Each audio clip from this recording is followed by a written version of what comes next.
for welcoming me today, though I recognize we're not always on the same page.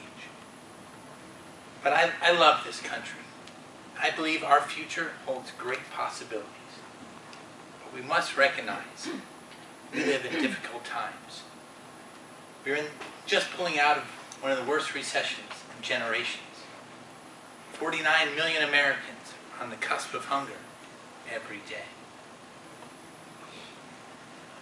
So, we're also facing the possibility of an environmental catastrophe, the excess production of greenhouse gases.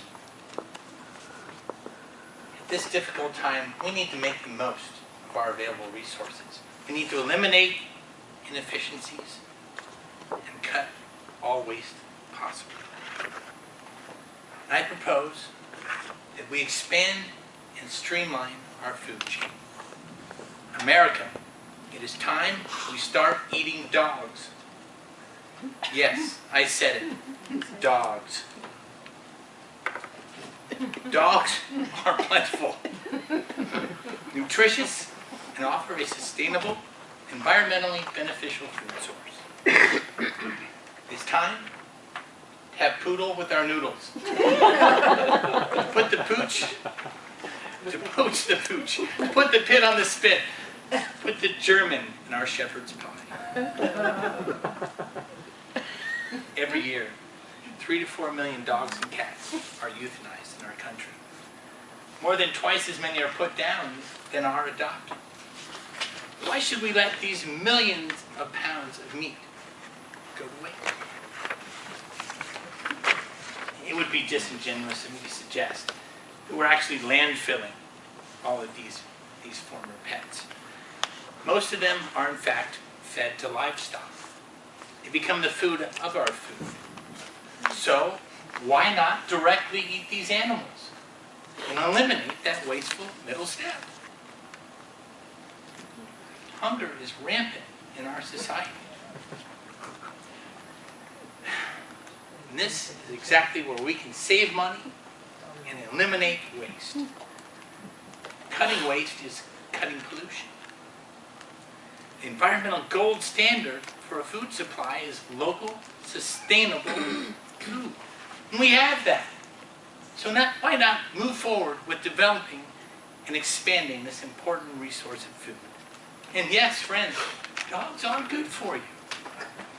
For every 3.5 ounces of dog meat, mind you, that's less than a quarter pounder, there are 19 grams of protein, plentiful amounts of iron and important minerals and vitamins such as riboflavin and niacin.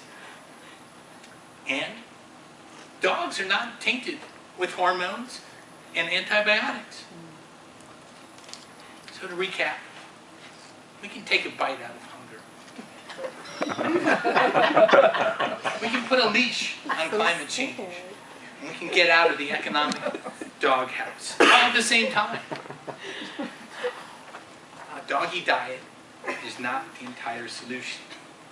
But in these dire circumstances, all possibilities need to be on the table. Now, I realize you might not all agree with me, but that's the case I'd like to make today. So if any of you have any questions, I'm here. Yes, you in the back. I have a question. Why not eliminate people we don't like? Feed the ones we don't want around to the dogs. You know, that is an important question on this topic.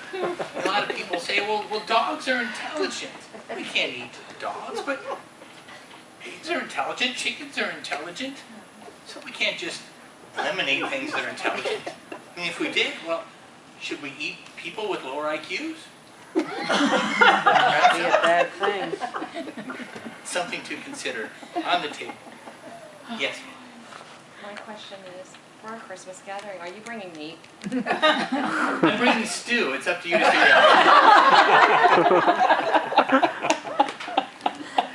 Yes. What about neutering animals versus biogenic crops? Wouldn't that be good? You would neuter biogenetic No, crops? neutering the animals so there's not an overabundance of those, and let's concentrate on bioengineering crops to feed the population. Well, I'm with you if we directly eat those crops rather than feeding them to a cow and then eating the cow. But why not just let dogs be dogs? There's plenty of protein around. Yes. Do you have any favorite recipes? If you will give me just one moment, I do have one right here. This is oh my, I left it. It's a Filipino recipe. And it does call for first taking the dog and putting it over an open fire to burn off the hair and remove the skin.